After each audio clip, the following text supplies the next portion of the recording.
Bagamat may pag-asa sa gitnang silangan, marami pa ring kalokohan ang dapat harapin. Walang dapat alalahanin kahit marami ang ikapito ng Hunyo nandito si Netanyahu para tumulong. Kaya ngayon tatalakayin ko ang lahat ng mga pangunahing kwento na tumatalakay sa atin dito sa gitnang silangan pero pati na rin sa loob ng Israel. Kaya ang unang kwento dito ay, syempre nagsimula na ang ikalawang yugto ng kasunduan sa Gaza ngayong naibalik na ang huling bihag natin noong nakaraang linggo. Para mas malinawan kayo sa muling pagbubukas ng Rafah Crossing, gagamitin ko ang dalawang pagsusuri ni Israeli political commentator at pollster Shlomo Filber. Hindi lang ito usaping hangganan, isa itong mahalagang pundasyon ng bagong estruktura matapos ang digmaan. Malinaw din niyang ipinaliliwanag ang mga isyong ito. Ang Rafah ay isa sa pinakamalalaking punto ng pagtatalo sa negotiation ng Israel kay Pangulong Trump tungkol sa 20-point framework na kanyang iminungkahi. Nasakop ng Israel ang Tawiran at Philadelphia Corridor noong Mayo 2024. Isinara at winasak namin ang mga lagusan kaya napigilan ang pagpupuslit ng armas sa Gaza. Sa 1.5 taon binuwag ng Israel Defense Forces ang lagusan ni Rafik at gumawa ng 2 hanggang 6 km security zone, iniwang napalilibutan ang Hamas. Ayon sa Israel, di bubuksan ang tawiran hanggat di na ibabalik ang huling bihag. Sa kabila ng presyon mula Washington, nanindigan ng Israel pero kalaunan pumayag din sa tawiran. Binigyang diin ni Filber na may mahahalagang benepisyo ang pagbibigay na ito para sa Israel. Kontrolado pa rin ng Israel ang 55% ng Gaza, walang deklarasyon ng pagtatapos ng digmaan at pinananatili ng Israel ang karapatang bumalik at tapusin ang Hamas at ang mga lagusan kung kinakailangan. Wala ring nakikitang estado ng Palestina sa hinaharap at walang makabuluhang pagbabalik ng autoridad ng Palestina, tanging mga simbolikong kilos lamang na itinutulak palayo sa hinaharap. Kapag natugunan ang mga kailangan, binuksan ulit ang tawiran pero may mahigpit na kondisyon. Ang sinumang papasok sa Gaza ay kailangang dumaan sa mahabang ruta sa ilalim ng kontrol ng Israel na tinatawag na Yellow Zone at sumailalim sa kompletong pagsusuri sa seguridad. Mas madali ang paglabas ng Gaza kaysa sa pagpasok dito. Gusto ng Israel na bukas lang palabas ang tawiran pero tinutulan ito ng Egypt at mga tagapamagitan dahil parang pagsang-ayon ito sa voluntaryong pag-alis ng mga tao. Itinuro ni Pilbert na ang Israel at Estados Unidos ay nagtatayo ng malaking transit camp sa Yellow Zone na kontrolado ng Israel. Ang mga taga-Gaza na makapasa sa screening ay pansamantalang ililipat doon. Ang layunin ay mailikas ang mga civilian mula sa masisikip na urban na lugar sa Gaza upang maging mas madali ang susunod na mga yugto ng kampanya kabilang na ang pag-aalis ng mga lagusan. Tinutukoy ito ni Filber bilang Yugto B, pagdidisarma sa Hamas at demilitarization ng Gaza. Hindi magsisimula ang reconstruction hanggat hindi tapos ang proseso. Inaasahan niyang maglalabas si Trump ng ultimatum sa Hamas na magdisarma agad hindi para sumunod ang Hamas kundi para mawala ang diplomatikong pagtutol. Nang bumalik ang Israel Defense Forces para tapusin ang trabaho, binanggit ni Filber ang isang hindi lantad na usapin. Bubuksan ang tawiran na may ratio na 1:3 ng pumapasok at lumalabas. Dahil kalahati ng Gaza ay wasak at walang totoong muling pagtatayo na nakikita sa hinaharap, maaring maging mas kaakit-akit ang tawiran para sa mga taga-Gaza na naghahanap ng paraan palabas. Sabi niya, tahimik lang pinapanood ito ng Israel para makita ang kalalabasan. Binibigyang diin niyang mas maayos na ngayon ang Philadelphia Corridor kaysa bago ang digmaan. Sa halip na dos-dosinang mga lagusan ng pagpupuslit sa ilalim ng hangganan, ngayon ay iisa na lamang ang binabantayang pasukan na nasa ilalim ng kontrol ng Israel. Sabi niya, ito ay kalkuladong panganib pero hindi pa tapos ang labanan. Binibigyan ng Israel ng pagkakataon ang diplomatikong paraan, pangunahin dahil sa mas malawak na estratehikong prioridad na harapin ang Iran sa tulong ng suporta ng Amerika. Kung hindi susunod ang Hamas, babalik ang Israel Defense Forces para tapusin ang mission sa mas mahirap na paraan. Ngayon, matapos ni Filber, hawak ng Israel ang lahat ng kalamangan. Sa paglipat sa Phase B sa Gaza Strip, hindi maiwasang itanong kung ano ang mangyayari pagkatapos nito. Iniulat ng Israel Channel 12 News na interesado ang United Arab Emirates sa kinabukasan ng Gaza. Nagpahayag ng interes ang Abu Dhabi na pamahalaan ang sibilyang aspeto at ang kanilang pagpasok sa Gaza ay maglalaman ng pamumuhunan ng bilyon-bilyong dolyar. Nagaganap ang negotiation ng United Arab Emirates Israel at Estados Unidos at mukhang susuportahan ito ng Israel. Nais ng United Arab Emirates na akuin ang buong responsibilidad para sa lahat ng sibilyang estruktura sa bilyon-bilyong dolyar na pamumuhunan gaya ng nabanggit ko. Ayon sa plano, ilang bilyon ang agad na ililipat, kasunod pa ang karagdagang mga pamumuhunan. Plano ng United Arab Emirates na kontrolin ang pamahalaan at commercial na aktibidad sa Gaza. Magsusugo rin sila ng mga armadong puwersa ng seguridad upang protektahan ang mga sentrong logistical na balak nilang itayo sa loob ng Gaza kasama ng mga tauhan ng seguridad ng Emirati. Magpapatakbo rin ng mga pribadong United States Security Company sa Gaza Strip. Plano ng United Arab Emirates na bilhin mula Israel ang lahat ng papasok na kalakal sa Gaza at gamitin ang mga Israeli kontratista. Malaki ang benepisyo nito sa ekonomiya ng Israel, lalo na sa mga bayan at kibbutzim na naapektuhan sa mga pag-atake ng Hamas, lalo na noong Oktubre 7. I-upgrade ang distribution center bilang logistic centers para sa paghahatid ng kalakal sa pribadong sektor. Sa Gaza Strip, may kasunduang ginagawa ng mga gobyerno na kailangang aprubahan ng Israel. Nagpalitan ng draft sina Abu Dhabi at Jerusalem, suportado ito ng Israel. Ayon sa mga opisyal ng Israel na pamilyar sa negotiation, iniaalok ng Emirates na maging pangunahing taga-suporta ng mga sibilyan. Dagdag ng opisyal, nagsusugal sila at handang pumasok. Sa pagitan ng Hamas, kami sa Israel ay sumusuporta. Hindi nito papalitan ang pagbuwag sa Hamas o pagdidemilitarisan ng Gaza Strip. Magbibigay lang ito ng sibilyang balangkas na pinangungunahan ng moderado at produktibong tagapagpatupad. Upang patunayan ito, habang nangyayari ang lahat, hindi basta susuko ang Hamas kahit pinag-uusapan na ng mundo ang kinabukasan. Nagsisimula ang Hamas na gumawa ng hakbang para manatili silang aktibo, pinapatakbo ang Gaza mula sa anino at likod ng eksena kung saan sila malakas. Ilang araw na ang nakalipas, nagpadala ang pamunuan ng Hamas ng isang lihim na panloob na memo sa mga opisyal ng gobyerno ng kanilang organisasyon sa buong Gaza. Bago dumating ang teknokratikong pamahalaan, inilalahad ng dokumento ang mga detalyadong dapat at hindi dapat gawin ng mga opisyal kung paano sila dapat kumilos kapag nakikisalamuha sa mga miyembro ng teknokratikong pamahalaang ito. Ipinapaliwanag dito kung paano patuloy na makokontrol ng Hamas ang administration ng Gaza nang hindi namamalaya ng mga teknokrata. Inuutusan ng dokumento ang mga opisyal na ituloy ang gawain na parang walang nagbago. Mahigpit nitong ipinagbabawal sa kanila ang pag-atake sa teknokratikong gobyerno o leader nito sa social media. Kasabay nito, nakatanggap ang mga opisyal ng malinaw na utos at inuulit ko, huwag makipag-ugnayan ng personal sa kanila at huwag magpasa ng anumang impormasyon o ulat maliban kung dumaan sa tamang autoridad. At ang tinutukoy na tamang autoridad, syempre, ay ang Hamas.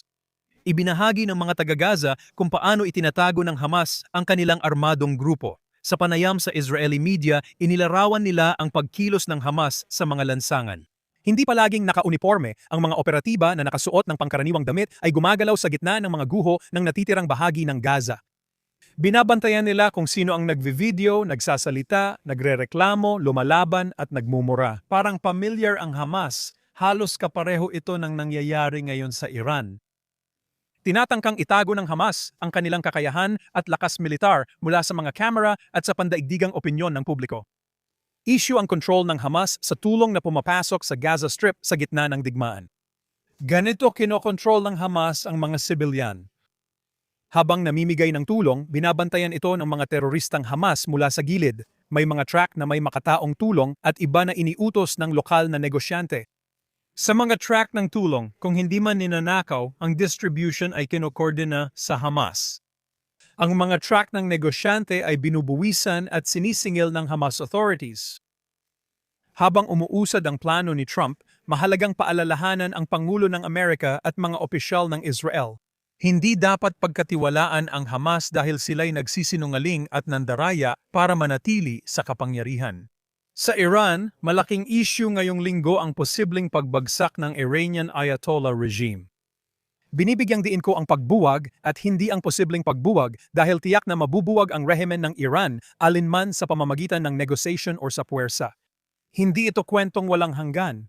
Tuloy ang pagdadala ng puwersa ng Estados Unidos pero naghahanap din sila ng kasunduan. Habang nangyayari ito, sabay-sabay na pagsabog ang sumiklab sa iba't ibang bahagi ng Iran. Sinabi ng Iran na sunod-sunod na pagtagas ng gas ang sanhi. Sa isang insidente, ang pinuno ng hukbong dagat ng Iran ang tanging biktima. Itinatanggi ng Iran at sinasabing hindi pa ito napatunayan, ngunit hindi na muling nakita ang commander mula noon. Sa mga nagdaang taon, paulit-ulit na nangyayari ang mga misteryosong insidente sa Iran gaya ngayong linggo. Ang kusang pagsiklab ng apoy sa mga estratehikong location ay naging batayan ng maraming libro at script sa television. Hindi gaya ng nakakainis na ending ng Stranger Things dito, pwedeng asahan na maayos ang kwento at magkakaroon ng magandang katapusan. Ang Gaza at Iran, gayunpaman, ay hindi ang sentro ng pangunahing kaganapan na nagaganap. Bigyang pansin si Trump at ang kanyang kilos, hindi salita. Lagi niyang binibigay sa media ang gusto, mga walang saysay na headline, nilalaro niya sila ng mahusay. Kaya pag dugtong-dugtungin mo ang mga pangyayari, hindi ang mga salita. Pero ang mga salita, hindi kailanman basta-basta lang. Nilalayon ang mga ito para ilihis ang attention, guluhin at lituhin ang isang particular na audience, depende sa issue. Sa bawat pagkakataon. Parang mahika itong gumagana. Nasa mahalagang sandali tayo ng ika-21 siglo. Ang mga organisasyong nilikha pagkatapos ng ikalawang digmaang pandaigdig ay nabigo. Kailan ang huling pagkakataon na ang United Nations o alinman sa mga international na organization na sa paglipas ng mga taon ay napuno ng mga Marxista, Islamo-pasistang miyembro at ideolohiya? Kailan ba sila may nagawang kapaki-pakinabang para sa population ng mundo? Ang alternatibong infrastrukturang nilikha ni Trump para sa mga kaganapan sa mundo ang nangyayari ngayon. May mga nagrereklamo na siya ay lumilikha ng mundong kontrolado ng United States. Mas gusto ko na may namumuno sa mundo, hindi dapat walang vacuum. Mas gusto ko Estados Unidos ang mamuno kaysa sa ibang alternatibo tulad ng United Kingdom, France at Germany. Tumanggi silang lahat sa posisyon sa Board of Peace na nilikha ni Trump dahil sa presensya ng Russia. Ayon sa kanila, ang digmaan ng Russia sa Ukraine na pinopondohan ng pagbili ng langis at gas kay Putin ay sumisira sa kanilang pagkatao at moralidad. Sinulat ng Israeli na komentaristang si Valerie Obel na pinondohan ng mga bansang ito ang buong malagim na digmaan na iyon. At sa ikatlong taon pa lang ng pananakop ng Russia sa Ukraine, umabot ito sa 21.7 bilyong British pounds. Patuloy nilang inaangkat ang fossil fuel mula Russia kahit may parusa at layuning bawasan ang pagdepende na nilalabag ang sarili nilang etika.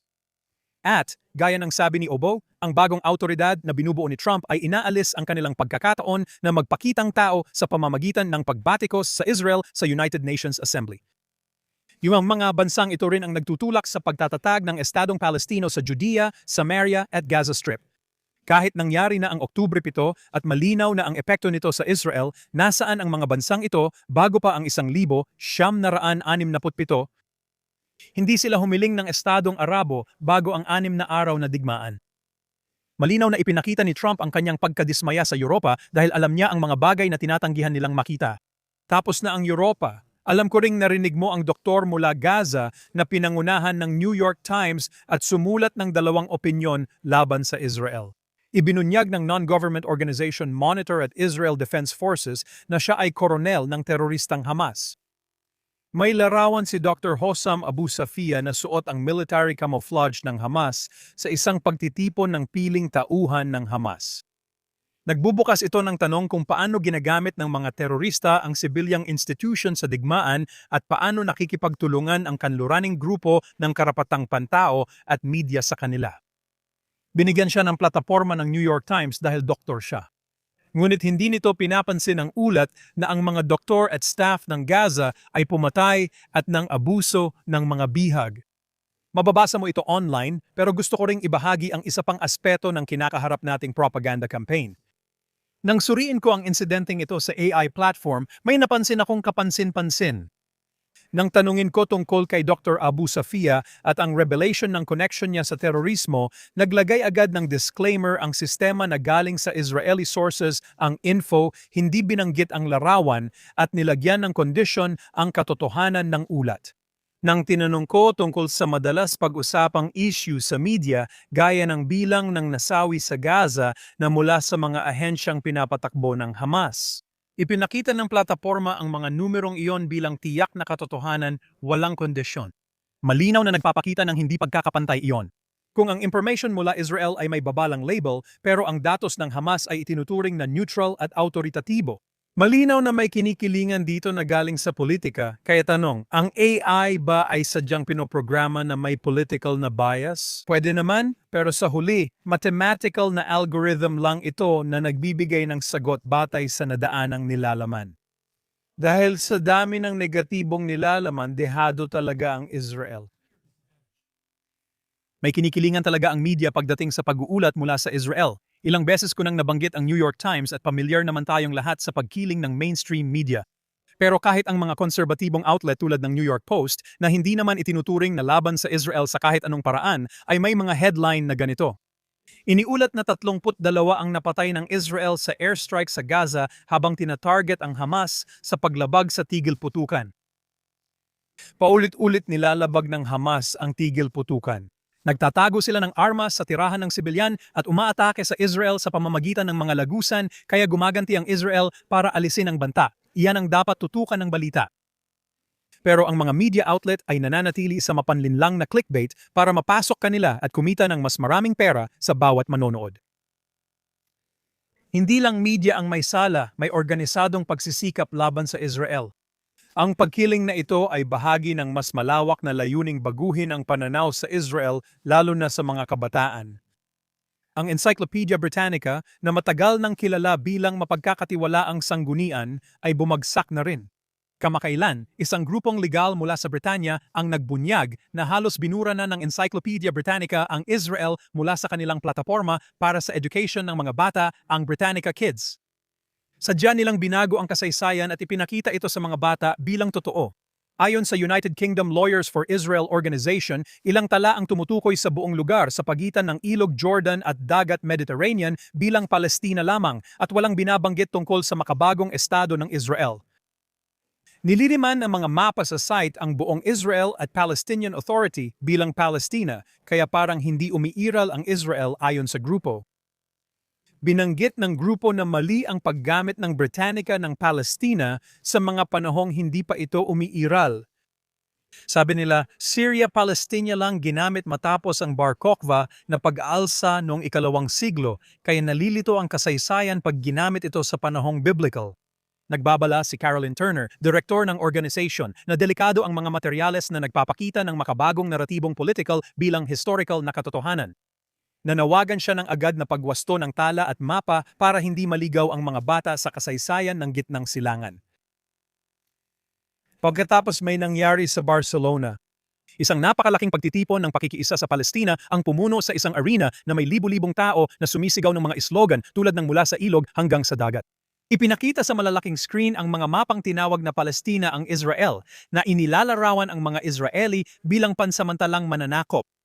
Pinalakpakan ang anak ng nahatulang terorista sa entablado habang si Pep Guardiola, football manager, ay nakasuot ng kafiya at nagdeklara ng pakikiisa sa Palestina. Nagbabala ang mga lokal na Hudyo sa tumataas na antisemitismo sa Espanya na hinihikayat umano ng mga autoridad ng lungsod. Kaya ang mga AI media platform na may bias ay nagdududa sa information mula sa Israel pero tinatanggap agad ang galing sa Hamas. Ang Encyclopedia Britannica, binabago ang kasaysayan para sa mga bata at mga entablado sa Europa, tuwang-tuwa para sa isang mundo na walang Israel. Makikita mo na ang buong larawan, hindi ito aksidente kundi koordinadong kampanya sa kultura, politika at teknolohiya para ipagkait ang pag-iral at lehitimo ng Estado ng Israel. At kung hindi natin ito tatawagin, kung hindi natin ito ibubunyag, ang naratibong ito ang magiging default na pananaw ng susunod na generation sa pag-unawa sa gitnang silangan at sa pag-unawa sa atin. Walang tunay na malasakit sa karapatang pantao o buhay ang kanluraning media at karamihan sa kaliwang non-government organization. Ang kailangan mo lang gawin ay tingnan kung paano sila tumutugon o hindi tumutugon sa iba pang mga kalupitan sa buong mundo. Kapag walang kaugnayan sa Israel ang mga biktima, agad nawawala ang kanilang galit. Simula nang magsimula ang bagong protesta sa Iran, pinapatay ng rehimen ang mga doktor at nurse dahil inaalagaan nila ang mga sugatang nagpoprotesta. At ano ang nasabi ang isa sa pinakamalalakas na grupo para sa karapatang pantao, ang mga doktor na walang hangganan tungkol doon? Isang mahina at maingat na linya lang. Hindi kami autorisadong magsagawa ng aktibidad na lampas sa saklaw ng aming proyekto para sa marginalized na komunidad sa Iran. Yun lang. Sabi ng Israel Ministry of Foreign Affairs, walang pagkondena o moral urgency. Isang burokratikong paalala lang mula sa isang organization na hindi nag-aatubiling akusahan ang Israel ng pinakamalalang krimen na maiisip. Wala silang pakialam kung di Israel. Ang bilis nilang lumabas sa kalsada at kinondena agad ang mga hakbang ng Israel sa pagtatanggol sa sarili. Gaano kabilis nilang sinusuri ang bawat galaw, bawat atake na ginawa ng Israel ngayon? Tahimik? Walang mga editorial na nag-aalala, walang mga artikulo ng paghahambing, walang mga larawang nakakaantig ng damdamin. At mga artikulo, walang mga non-government organization na bumabatikos o naglalabas ng mga estadistika, walang mga resolution mula sa United Nations, walang mga leader ng Europa na nagbababala o nagpapahayag ng pag-alala. Ganito rin ang nakikita natin sa ilang kaliwang Israeli.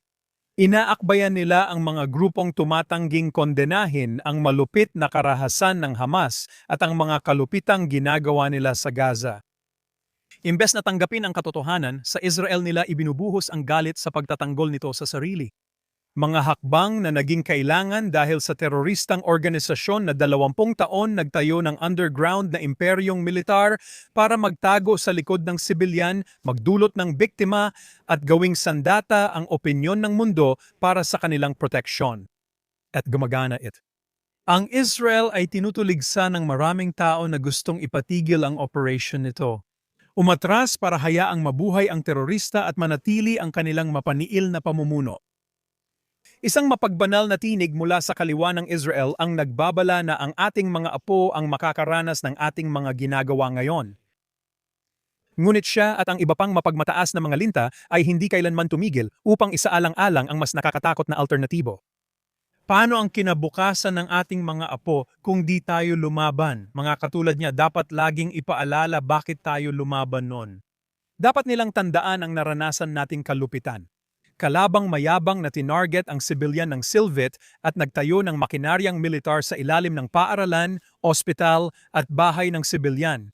Puno ang kasaysayan ng mga sandali kung kailan nauunawaan ng mga demokrasya na ang kaligtasan ay minsan nangangailangan ng mahihirap at di maiiwasang mga desisyon. Walang nag-alala sa Britanya o Pransya tungkol sa moralidad ng pambobomba sa Dresden o Nazi cities. Iilan lang sa Estados Unidos ang naniwalang hindi kailangan gamitin ang atomic bomb sa Hiroshima at Nagasaki. Wala sa kanila ang nagkaroon ng problema sa mga guho na iniwan nila sa mga lungsod ng kanilang mga itinuturing na kaaway. Alam nilang kung hindi sila kikilos, ang kanilang mga anak at apo ay mabubuhay sa ilalim ng pasistang paniniil. Ang pagkakaiba lang ang ating mga anak ay hindi na muling mabubuhay. Pareho lang din ang prinsipyo dito. Kung hindi natin tuluyang masisira ang infrastruktura ng jihadistang itinayo ng Hamas sa loob ng 20 taon, parehong pisikal na network at ideolohiya. Kung ganon, mararanasan na lang ng mga apo natin ang sinapit ng mga Yazidi, Kristiyano at iba pang minorya sa gitnang silangan na pinatay, inalipin o pinalayas ng parehong uri ng fanatismo sa halip na pagdebatehan pa ang moralidad sa mga studio. Iyan ang totoong moral na usapin at ang pagpapanggap na iba ay bulag sa moralidad. Sa Israel, taon ng eleksyon at papalapit na ito sa Oktubre, kaya umiinit ang ideological at political na labanan. Ilang linggo lang matapos magsimula ang digmaan, nagkawatak-watak na ang unang pagkakaisa na naranasan ng bansa at bumalik ang kilusan ng protesta sa pag-atake sa gobyerno, hinihiling ang pagbibitiw nito at nananawagan ng eleksyon. Dalawang magkaibang pampulitikang naratibo ang lumitaw sa Israel nitong 2 taon. Isa, hinihikayat ang tagumpay, sumusuporta sa sundalo at nananawagan sa gobyerno na ituloy ang digmaan hanggang tagumpay. Kasama rito ang pagpapalaya sa mga bihag at pagtuon sa kanilang kalbaryo sa usapan. Ginagamit ang paksa at emotional na pagkakakilanlan bilang sandatang pampulitika laban sa gobyerno at inilalagay sa sentro ng usapan. Panayam, ulat at live broadcast mula Liwasan at kay Kaplan, may demonstrasyon tuwing Sabado ng gabi. May malinaw na dimensyong pampulitika ang pagtutok sa mga bihag, hinihikayat ang mga pamilya na batikusin ang gobyerno at piling nagbibigay ng impormasyon. Pinakinggan lang ang mga kontra sa gobyerno, hindi ang mga sumusuporta. Pero may isa pang dahilan kung bakit pinili ang kwento ng mga bihag. Naniniwala ang kaliwa na ang trahedya ng mga bihag sa Gaza ay mananatiling bukas na sugat sa atin ng maraming taon. Maling desisyon ito, na ibalik na ang lahat ng bihag at nawala na sa media ang kanilang kwento. Walang bihag, pamilya ng bihag o broadcast sa plaza.